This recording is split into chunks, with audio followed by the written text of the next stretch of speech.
안녕하세요. 눈을 감으면 아직도 떠나간 아내의 모습을 선명히 그릴 수 있는 40대 남자입니다. 아내는 제게 거의 목숨과도 같을 정도로 소중한 사람이었어요. 그리고 그런 아내를 떠나보낸 뒤 슬픔에 빠져있던 전 특별한 생일 선물을 하나 받았습니다. 그때 받은 그 선물은 시간이 흐른 지금까지도 저를 살아가게 하는 원동력이 됐죠. 제 생일은 10월 9일인데요.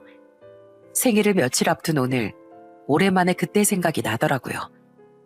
지금 사연을 보내면 언제 방송이 될지 모르겠지만 생일을 맞아 추억이 떠오른 김에 가슴에 묻어둔 아내 이야기를 해볼까 싶어 이렇게 사연을 보내봅니다. 지방에 살던 전 20살이 되며 서울로 상경했습니다. 가난한 집에서 학원도 제대로 못 다니고 자랐지만 이를 악물고 공부한 끝에 서울에서도 손에 꼽히는 대학 중 하나에 다니게 됐거든요. 아버진 없는 형편에도 힘들게 제 첫 등록금을 마련해 주셨죠. 반갑다. 네가 선우구나. 앞으로 우리 잘 지내보자. 저는 학교 근처의 한 하숙집에서 하숙을 시작했어요. 그 하숙집 주인 아주머니와 아저씨의 첫인상은 참 선하고 푸근해 보였죠. 처음 얼마 동안만 해도 저는 두 분과 다른 하숙생들처럼 똑같이 지냈습니다. 아주머니 아저씨께 예의를 깍듯이 지키며 적당히 편하고 적당히 어려운 관계로요. 그러던 어느 날부터 제 인생의 톱니바퀴는 운명을 향해 굴러가기 시작했어요. 학교에 갔다 밤이 다 돼서야 돌아온 제가 대문 앞에 쓰러져 있던 아저씨를 구했던 그날부터 말입니다. 아저씨, 정신 차리세요. 아저씨! 아저씨는 마치 깊은 잠이 든 것처럼 제가 마구 흔들어도 일어나지 않으셨어요. 아직 아무도 발견 못한 걸 보니 쓰러지신 지 얼마 안 됐다 싶더군요. 저는 때를 놓치면 안 되겠다 싶어 집안을 향해 소리부터 지른 뒤 심폐소생술을 하기 시작했습니다. 아줌마, 미네야, 형준아, 아저씨가 쓰러졌어요. 얼른 119에 신고해 주세요. 제가 심폐소생술을 하는 동안 제가 애타게 불렀던 주인 아주머니와 당시 고등학생, 중학생이던 아주머니의 딸과 아들이 뛰쳐나왔어요. 그 뒤를 이어 다른 하수생들도 달려나온 지 얼마 되지 않아 다행히 구급차가 빠르게 도착했죠. 고맙다, 선우야. 너 아니었으면 이 양반 정말 어쩔 뻔했니. 내가 이 은혜를 어떻게 갚으면 좋겠어. 병원에서 말하길 그때 제 심폐소생술이 아니었다면 아저씨는 완전히 최악의 상황에 처했을지도 모른다더군요. 그 말을 듣는데 정말 천만다행이다 싶더라고요. 얼마 뒤 아저씨는 건강하게 퇴원을 하셨어요. 그리고 그때부터 주인 아주머니 내외분과 두 분의 딸과 아들이 절 대하는 태도는 완전히 달라졌죠. 선우야, 이리 좀 와봐. 아줌마가 우리 애들 옷 사면서 네 옷도 한 벌 샀거든. 잘 맞나 입어봐. 네? 아니에요, 아줌마. 이거 딱 봐도 비싸 보이는데 제가 이런 걸 어떻게 그냥 받아요. 잔말 말고 입어봐.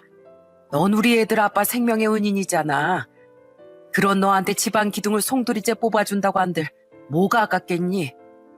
거절하면 아줌마의 더 비싼 옷으로 다시 사올 거야.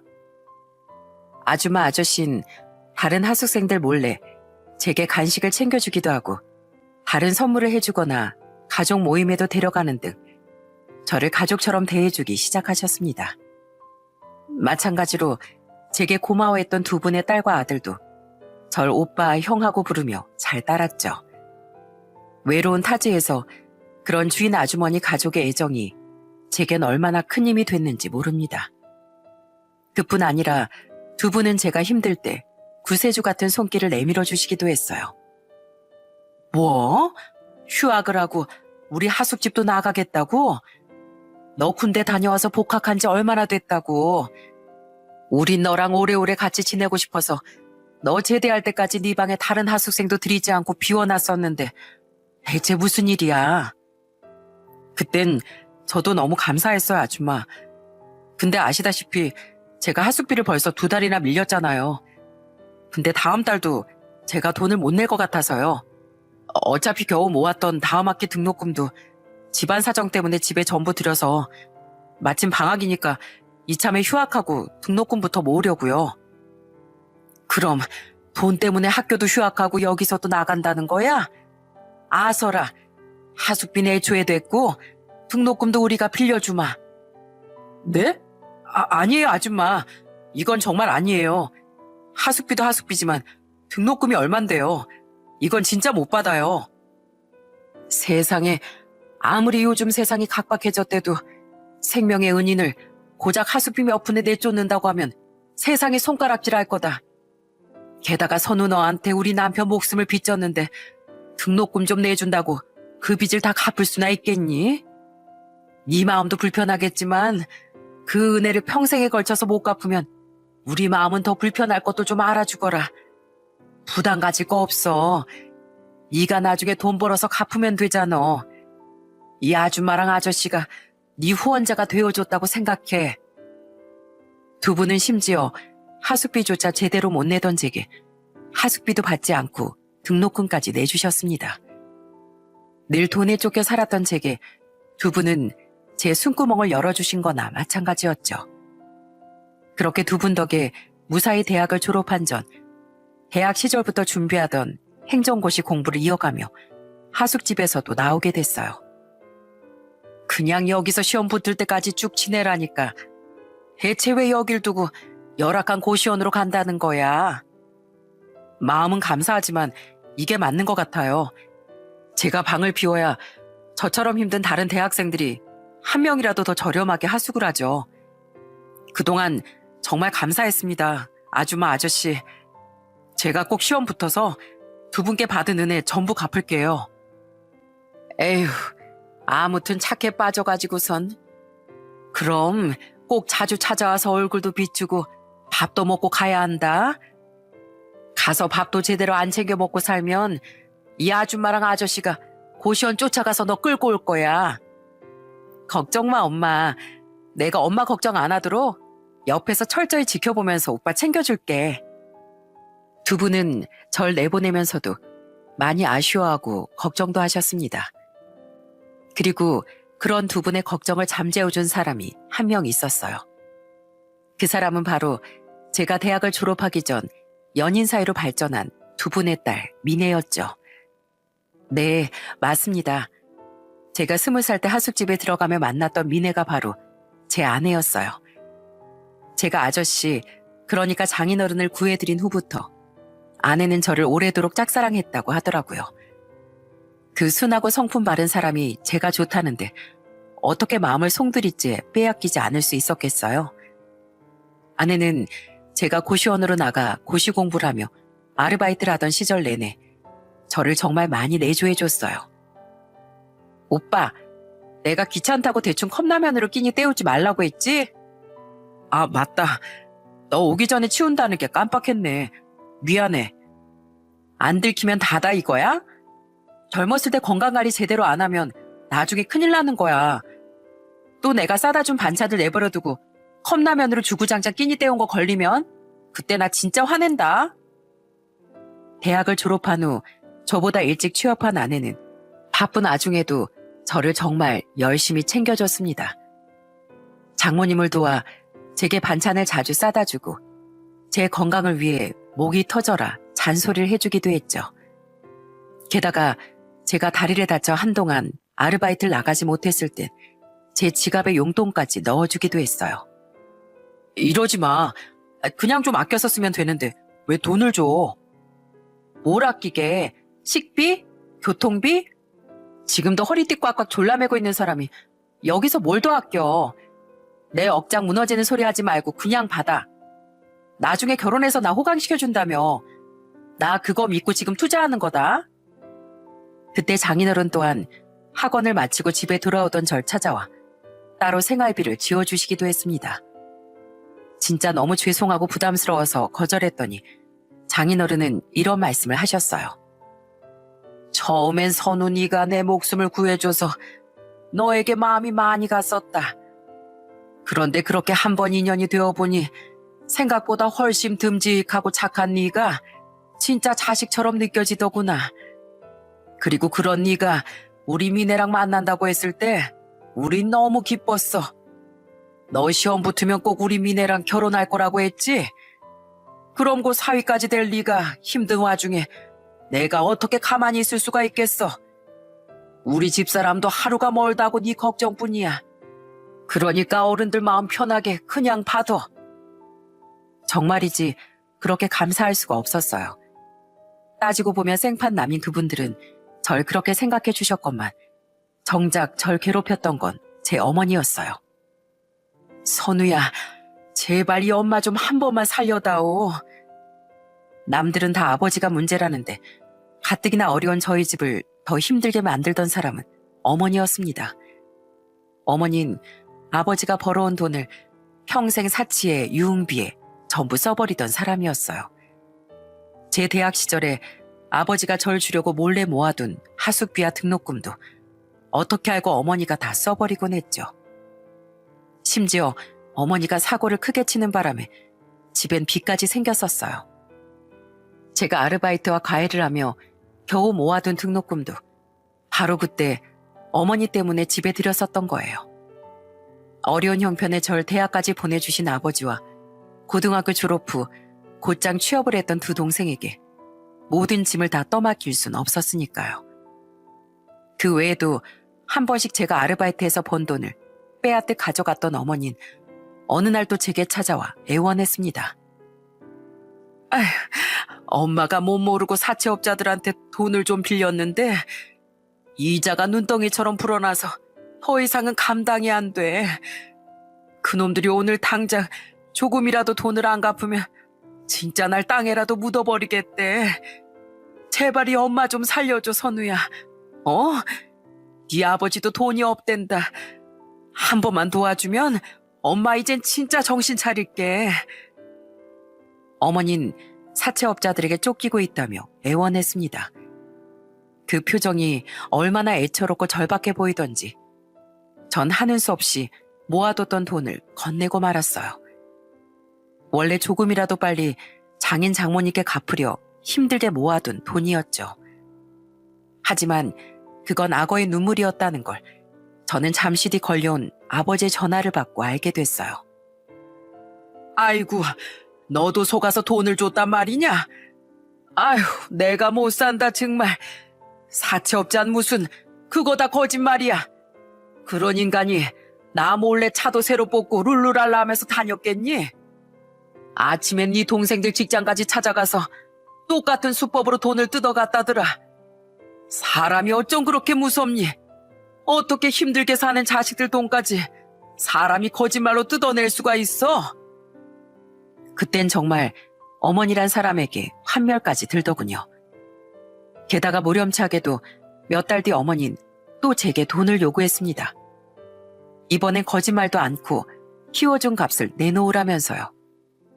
참지 못한 전 결국 어머니에게 절연을 선언했어요. 제 동생들도 이젠 어머니란 존재를 떠올리기도 치가 떨린대요. 그러니까 더 이상 독립해서 힘들게 살고 있는 그 애들, 그리고 제 앞에 나타나지 마세요. 어머니는 우리한테 없는 이만 못한 사람이에요. 어린 우리들한테 따뜻한 밥 한 번 안 차려주고 아버지 돈으로 놀러 다니게만 바빴던 어머니에게 우린 더 이상 원망 외엔 아무런 감정도 남아있지 않아요. 그때 어머니는 낳아준 은혜도 모르는 짐승이라며 욕설을 퍼부었습니다. 하지만 이미 마음을 굳힌 전 그냥 전화를 끊어버렸어요. 그리곤 아버지만 따로 찾아뵙거나 연락만 드리며 어머니를 보지 않고 살았죠. 이후 저는 몇 번의 낙방 끝에 나이 29에 고시에 합격했습니다. 그때 장인 장모님과 아내 그리고 처남은 저를 얼싸안고 진심으로 축하해줬어요. 이게 다 미네랑 두 분 덕분이에요. 다들 저를 도와주지 않았다면 전 중간에 좌절했을지도 모릅니다. 이 은혜 정말 평생 갚으며 살겠습니다. 우린 서로 은혜를 갚고 받는 사이로구만. 이제 법적으로 가족이 되기만 하면 완벽하겠어. 제가 합격을 하자 처가 식구들은 저와 아내의 결혼을 바랬습니다. 언젠가 아내와 결혼을 꼭 할 생각이긴 했지만 잠시 망설여졌어요. 왜냐하면 당시 저희 아버지께서 안타깝게도 암 선고를 받은 후 투병 중이셨거든요. 늘 저를 내조해준 아내에게 결혼하자마자 또 함께 짐을 지게 할 수가 없어 망설였던 거죠. 오빠, 난 내가 오빠를 내조했다고 해서 결혼을 강요하고 싶진 않아. 만약 나에게서 마음이 멀어지거나 확신이 생기지 않아서 그런 거라면 난 슬퍼도 겸허히 받아들일 수 있어.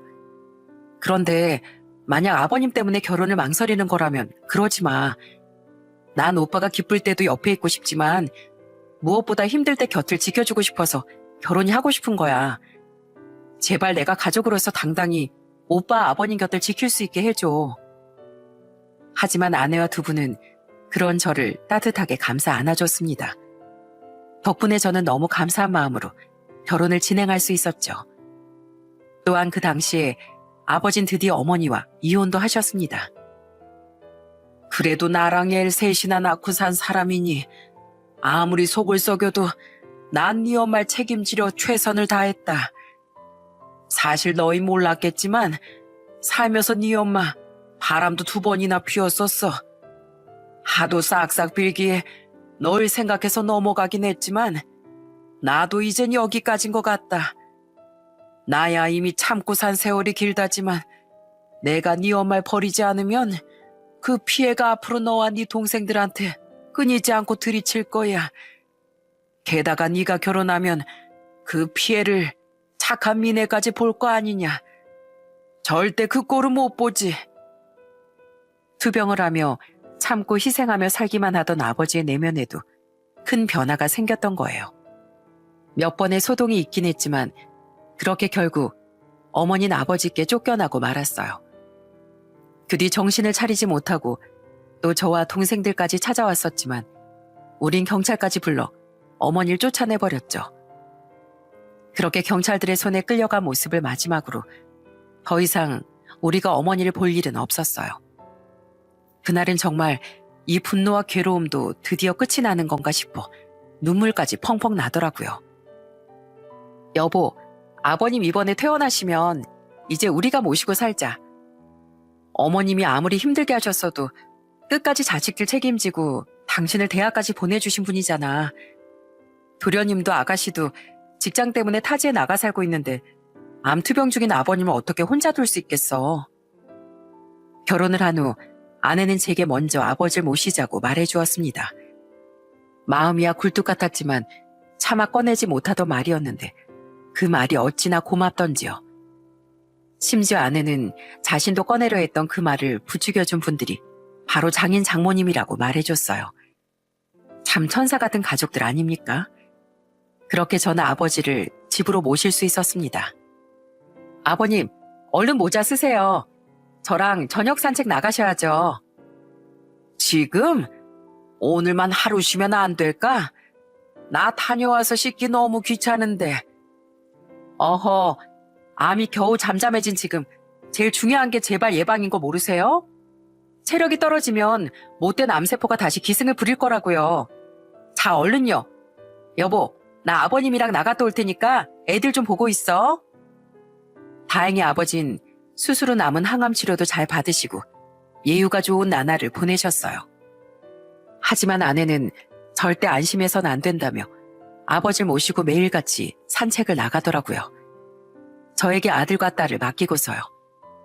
아버지가 귀찮아하기라도 하시면 제게 그랬듯 두 손을 허리춤에 올린 채 잔소리를 퍼부었죠. 당신도 일하느라 피곤할 테니 내가 아버지를 모시고 나가겠다고 말해도 아내는 한사코 자신이 나가길 원했어요. 똑같이 산책을 하더라도 하하호 웃으면서 해야 더 즐겁지. 당신하고 나가면 아버님이 얼마나 지루하시겠어. 왜, 저번에 기억 안 나? 당신하고 둘이 나가셨다가 따분하다면서 20분 만에 들어오시니 말이야. 우리 아버님은 무뚝뚝한 큰아들보다 이 상냥한 며느리를 더 좋아하시거든. 늘 다정하고 저희 아버지도 살뜰히 챙겨주던 아는 천사 그 자체였습니다.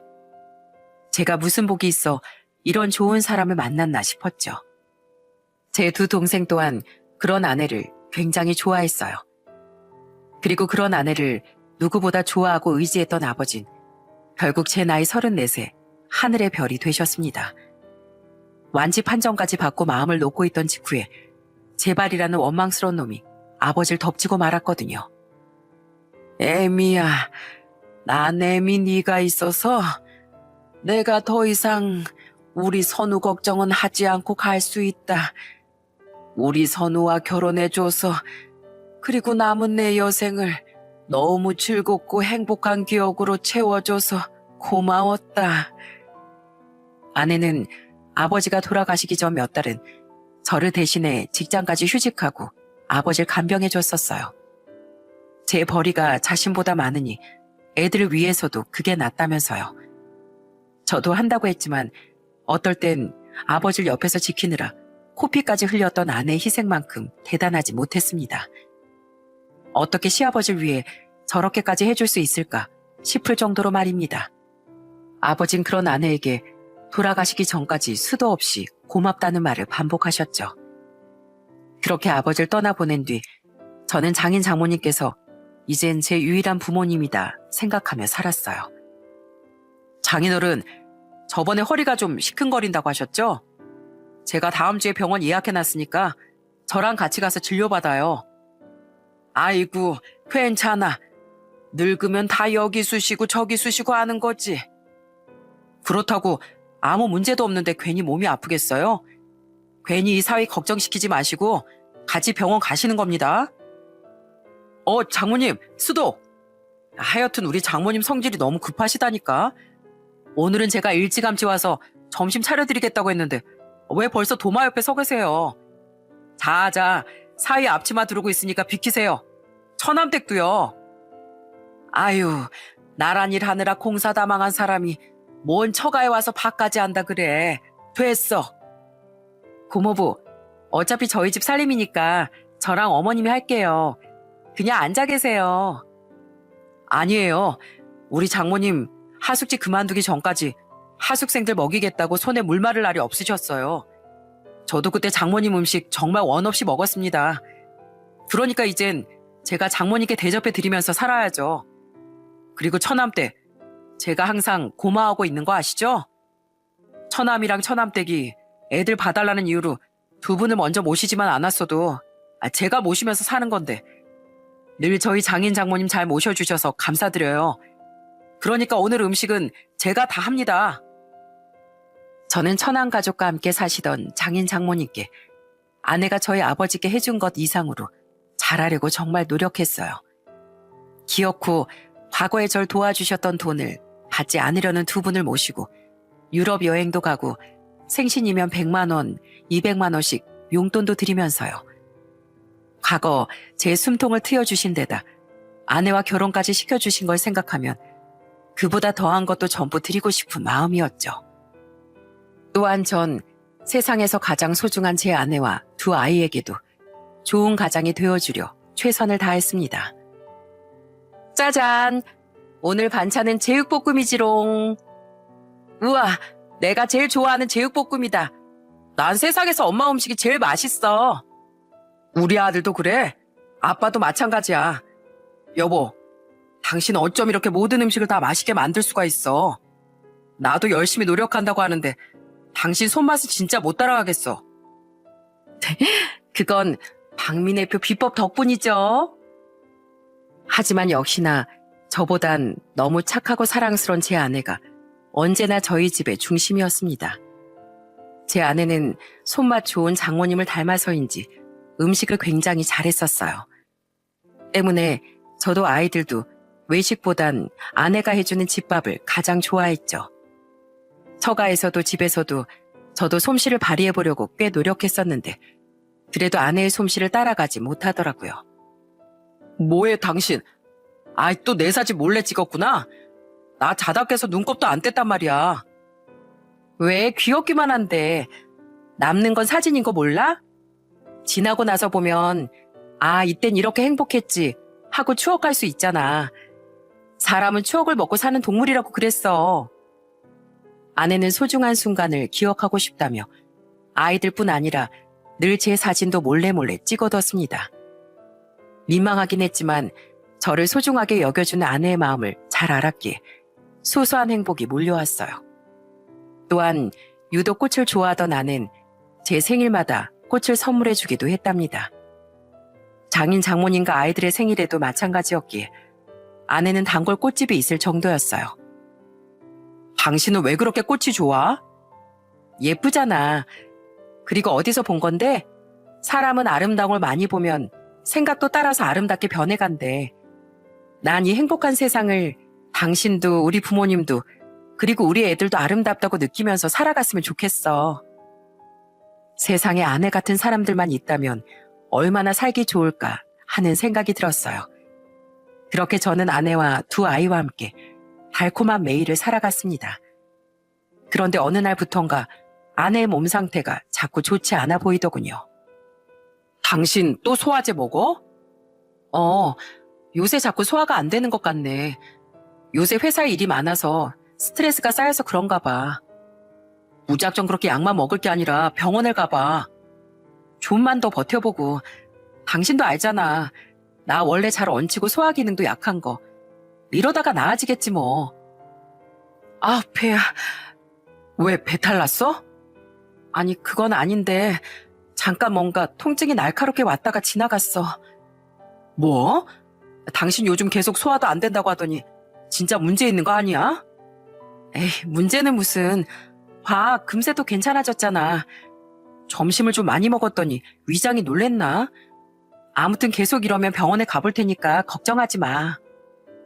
처음엔 아내도 저도 그냥 소화 기능이나 위장의 문제인 줄 알았습니다. 아내는 원체 속이 잘 더부룩해지던 사람이었거든요. 동네 내과에 내원도 해봤지만 위험 진단을 받고 약을 타온 것이 전부였죠. 그런데 그 이후로 아내는 점차 살까지 빠지기 시작했어요. 그러더니 때때론 식사 후에 구토를 하러 화장실로 달려가기까지 하더군요. 당신 아무래도 안 되겠어. 요즘 얼굴도 너무 창백해진 게 보통 일이 아닌 것 같아. 이게 어떻게 그냥 위험이야. 더 이상 동네 내과는 못 믿겠어. 우리 큰 병원 가자.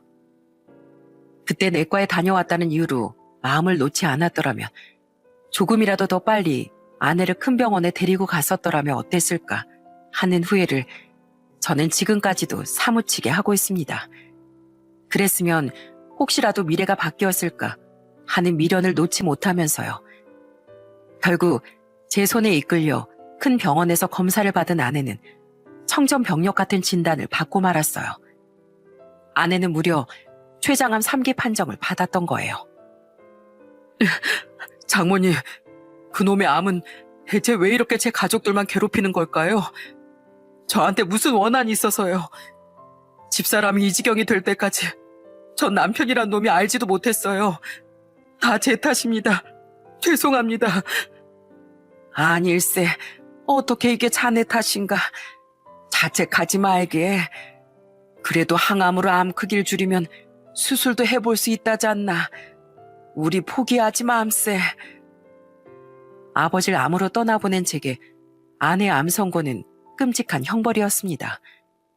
장인 장모님은 스스로를 거세게 탓하는 절 위로하며 함께 슬퍼해 주셨죠.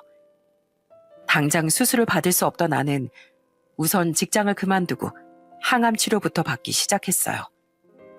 그리고 주위에서 듣기만 했던 항암 부작용은 아내를 갉아먹어 갔습니다.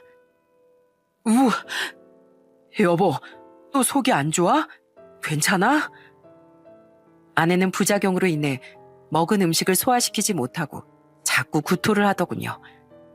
또한 체력이 극심하게 떨어져 나중엔 얼마 걷지 않아도 숨이 차기에 이르렀죠. 잘 먹지도 못하고 운동도 하지 못하니 아내의 몸은 더욱 약해지고 살도 빠져갔어요. 이거 우리 화연이한테도 이제 안 맞는 옷인데 나한테 딱 맞네. 꼭 어린 시절로 되돌아간 것 같고 좋은데? 별게 다 신난다. 그래, 당신이 좋으면 나도 좋아. 우리 당신 어린 시절처럼 놀아볼까? 뭐 할까? 공기놀이? 정말? 좋지. 나 공기 완전 잘했었는데 당신 각오해. 초등학생이던 딸이 입던 옷을 입어보며 너무 마른 아내는 애써 밝은 척 웃었습니다.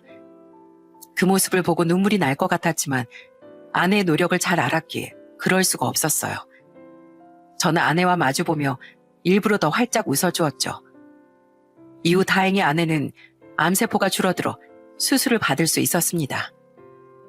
다행이야. 에휴, 김서방, 우리 미네 이제 살 수 있는 거겠지? 그럼요. 전 한 번도 집사람이 잘못된다는 생각 해본 적도 없어요. 저희 집사람 제가 꼭 살릴 거예요. 이젠 수술도 받았으니까 앞으로도 우리 미네 잘 이겨낼 거예요. 그러니까 걱정하지 마세요, 장모님. 다행히 수술은 성공적이었지만 얼마 뒤 아내는 다시 항암 치료를 시작해야 했어요. 재발 방지와 잔존 암세포를 없애기 위해서요. 아내는 그 힘든 과정을 늘 웃으며 버텼죠. 여보, 좀 괜찮아? 구내염 때문에 밥도 잘 못 먹고 항암 치료가 이렇게 사람을 메말라가게 하는 건지 진짜 몰랐어. 힘이 좀 없긴 해도 괜찮아. 건강해지려면 그만한 고통이 따르는 법이잖아. 기억나? 왜 옛날엔 넘어지거나 다치면 빨간 약을 발랐었잖아. 그거 진짜 무지 아픈데 효과는 또 얼마나 좋았어. 지금 내가 딱 그런 상황이야. 지금 이 시기만 잘 견디면 난 언제 암에 걸려봤냐는 듯이 훨씬 건강해질 거야. 그런 믿음을 가지고 있으니까 나 하나도 안 힘들어. 얼른 나아서 나 다시 우리 애들이랑 당신이랑 놀러도 다니고 엄마 아빠 모시고 여행도 갈 거야. 그래, 그러자. 괜히 내가 약한 소리해서 미안해. 역시 당신은 나랑은 비교도 안 되게 씩씩하고 멋진 사람이라니까. 오히려 그런 아내에게 힘을 받은 건 저였습니다. 병을 이겨내는 데는 강한 의지가 필요하다죠. 우린 의지가 강했던 아내가 반드시 암을 이겨낼 거라고 믿었어요.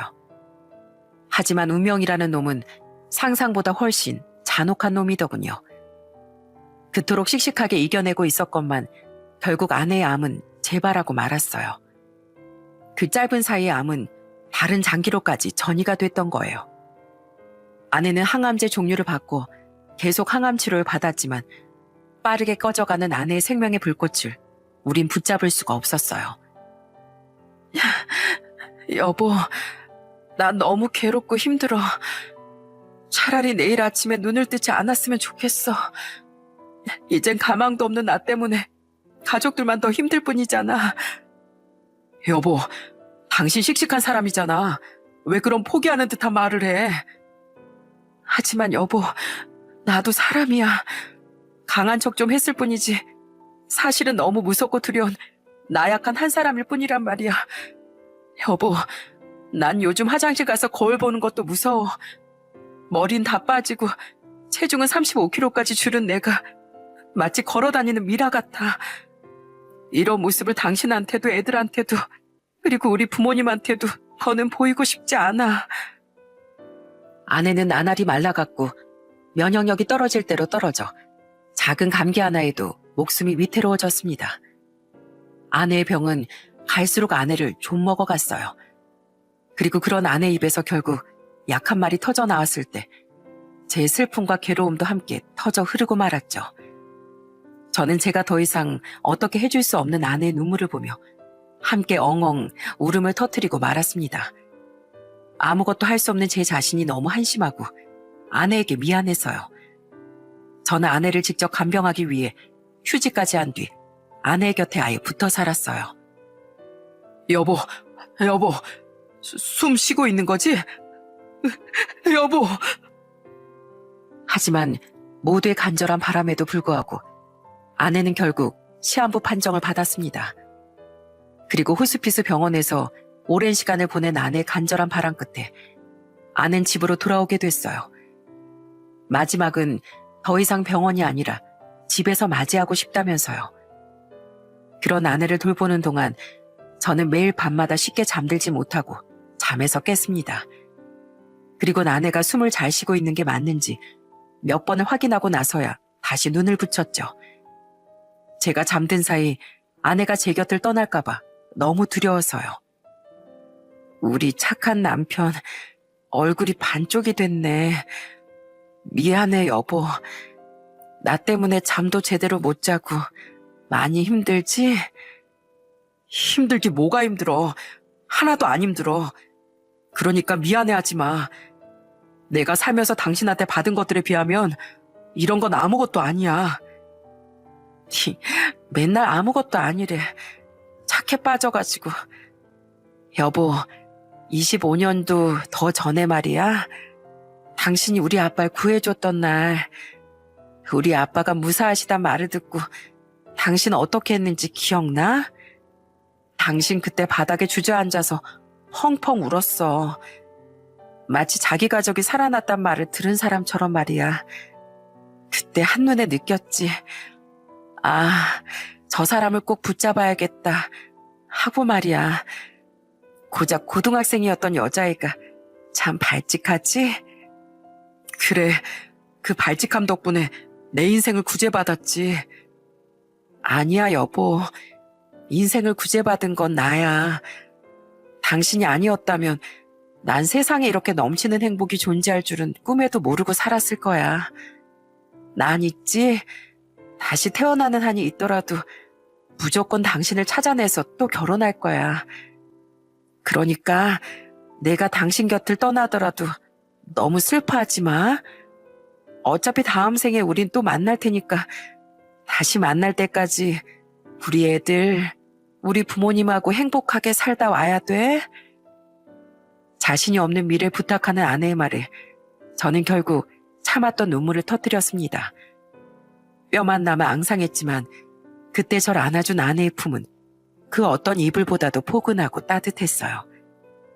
그리고 얼마 뒤 제 나이 46에 아내는 2년의 투병을 끝으로 눈을 감고 말았죠. 엄마, 미네야. 혼수 상태에 빠진 후 아내는 황급히 병원으로 옮겨졌어요. 그리고 모든 가족이 보는 앞에서 내려진 의사의 마지막 선고에 저는 가장 친한 친구이자 때론 조언자였고 누구보다 든든한 동반자이자 제 삶의 이유나 다름없었던 제 아내와 영영 이별을 하게 됐죠.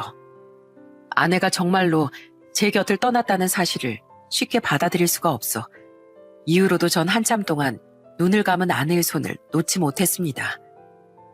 아빠, 저희 다녀올게요.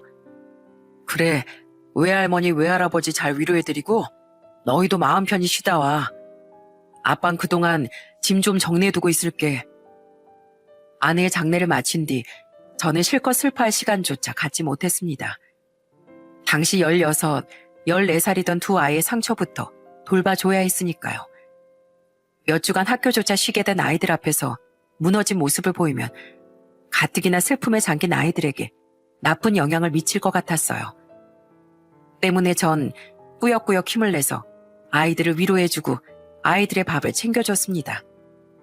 그렇게 일주일쯤 지났을 때 장모님께서 제게 아이들을 처가로 보내라는 연락을 주셨더라고요. 우리도 우린데 자네 마음은 지금 얼마나 무너졌겠나. 그런 상황에 애들까지 챙기느라 힘들지?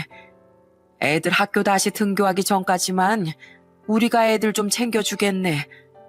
형준이랑 우리 며느리도 그게 좋겠대. 자네도 와서 그냥 우리가 차려주는 밥 먹고 쉬고 했으면 좋겠는데 자네가 싫다니 강요하진 않을게. 대신 약속하게 절대 이상한 생각하지 않기로. 장인 장모님께선 아내를 잃은 제게 혼자 슬퍼할 시간이 필요하다는 걸 알아주신 겁니다. 그렇게 잠시 애들을 처가에 보내고 나니 미뤄뒀던 슬픔이 물밀듯이 밀려오더라고요. 그때부터 전 며칠 동안 밥도 제대로 먹지 않고 아내의 사진을 보며 울기만 했어요. 장모님께 꼭 밥도 잘 챙겨 먹겠다고 약속했지만 생전 밥도 제대로 못 먹고 말라가던 아내를 떠올리니 도저히 음식을 삼킬 수가 없었죠. 그렇게 목이 터져라 꺽꺽 울다가 목이 쉬어서 소리조차 안 나오면 안 나오는 대로 가쁜 숨만 내쉬며 오열하다가 힘들면 지쳐 쓰러지기만을 반복했어요. 그렇게 한 3일쯤 지났을까요? 하도 울다 지쳐서 방바닥에 쓰러지듯 누워있는데 누군가가 초인종을 누르더군요. 누구세요? 여기 김선우 씨 댁 맞으시죠? 선물 배달 왔습니다. 선물이요? 선물이란 말에 저는 의아하게 문을 열었습니다. 그곳엔 배달원 복장의 한 남자가 웬 상자와 커다란 꽃다발을 들고 서 있었어요. 그리곤 제게 그것들을 건네주며 물었죠. 저 이런 거 시킨 적 없는데? 오늘 생일 맞으시죠? 누군가 생일을 기념해서 보낸 선물 같은데요. 여기 꽃다발 위에 생일 축하라고 쓰여 있네요. 배달원 분의 말대로 정말 꽃다발 위엔 제 이름과 생일 축하라는 문구가 적혀 있었어요. 우선 잘못 배달 온 건 아닌 것 같아 저는 그것들을 들고 집으로 들어왔어요. 그때 마침 장모님께 전화가 오더군요. 김서방, 혹시 배달 받았나? 지금 좀 도착했을 건데. 꽃다발이랑 상자요? 아, 이거 장모님이 보내신 거예요? 그래, 내가 보냈네. 자네 오늘 생일 아닌가?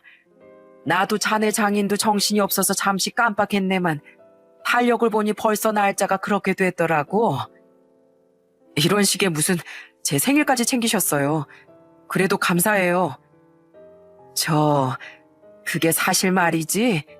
그것들을 내가 꽃집에 부탁해서 보내긴 했네만 준비한 사람은 내가 아닐세. 사실 우리 미네가 세상 떠나기 전에 나한테 신신당부를 했었어. 곧 자네 생일인데 만약 그 전에 자기가 세상을 떠나면 자기가 자네 몰래 준비해뒀던 선물을 꼭 꽃다발과 함께 자네에게 전해달라고 말이야. 자기가 원하는 꽃다발 취향은 단골 꽃집에서 잘 알고 있으니까 꼭 그 꽃집에 꽃다발 제작을 부탁해서 자네에게 보내달라고 했어. 그래서 내가 어제 꽃집에 꽃배달을 부탁하면서 위네가 남긴 선물 상자도 함께 배달을 부탁했었네. 장모님의 말씀에 선물을 보낸 사람의 정체를 알게 된 전 회성통곡을 했습니다. 그 사람은 바로 며칠 전 떠나보낸 제 아내였던 거예요. 새어나오는 울음을 더는 참을 수가 없던 전 겨우 감사하다는 말을 내뱉은 채 전화를 끊었어요. 그 뒤 딱 아내의 취향의 꽃다발을 한참 동안 바라보다가 옆에 놓인 상자를 열어보았죠. 그리고 상자 속 내용물을 본 전 또다시 눈물을 쏟아내고 말았습니다. 아픈 사람이 이건 또 언제 다 준비했던 거야? 이런 걸 남겨주고 가면 내가 당신을 어떻게 잊으라고. 그 안에 있던 물건은 바로 제 사진들이었어요. 그동안 휴대폰으로 취미처럼 몰래 찍었었던 제 사진들을 아내는 어느새 전부 출력해 놨었던 거예요. 저는 그 안의 사진들을 하나씩 들여다봤습니다.